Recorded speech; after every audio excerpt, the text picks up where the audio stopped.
C'est dommage, c'est un bon moment, il y a des soucis dans la vie.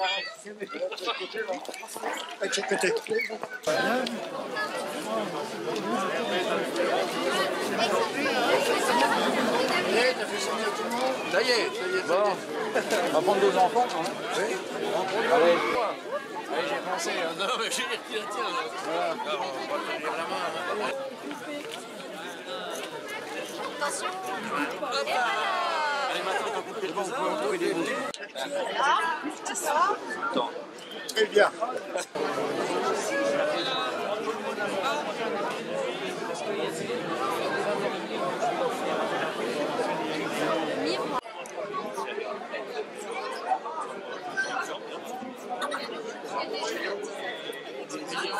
La session de 14-18 était le début de l'aviation.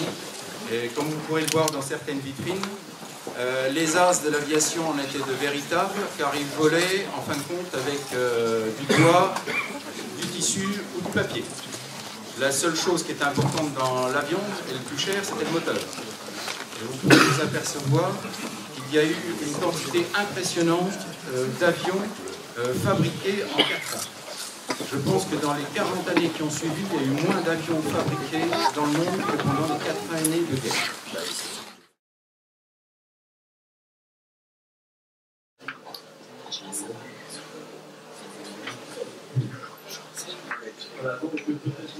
Cette exposition a lieu donc sur tous les as de l'aviation de la Grande Guerre. Et aussi nous avons eu par l'association 14-18 les terrains en Meuse, dont voici la carte, où existaient tous les petits terrains sur la Meuse. Donc il y avait Verdun, Civry-la-Pêche, Ansemont, les Moërons, l'Aisne, enfin, etc. Il y avait partout. Et donc cette exposition, malheureusement, dure très peu de temps. Ce qu'on peut voir dessus, c'est tous les as, comme Roland Garros, René Fonck, qui était un des grands. À part l'escadrille N-65, la plupart des Nieuport 11 sont utilisés selon les mêmes règles que les Fokker allemands. Ce sont des avions de complément pour des escadrons d'appareils de place.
Là, vous voyez, ce sont des dessins qui ont été faits par un ami de notre président qui s'appelle Hector. Vous avez tous les dessins qui se rapportent sur la guerre.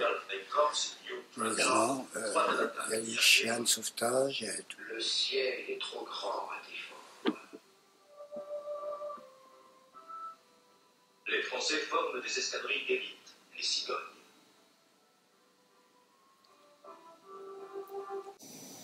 française, la Prieur, premier missile air-air pour la destruction des ballons, apparaissent en 1907.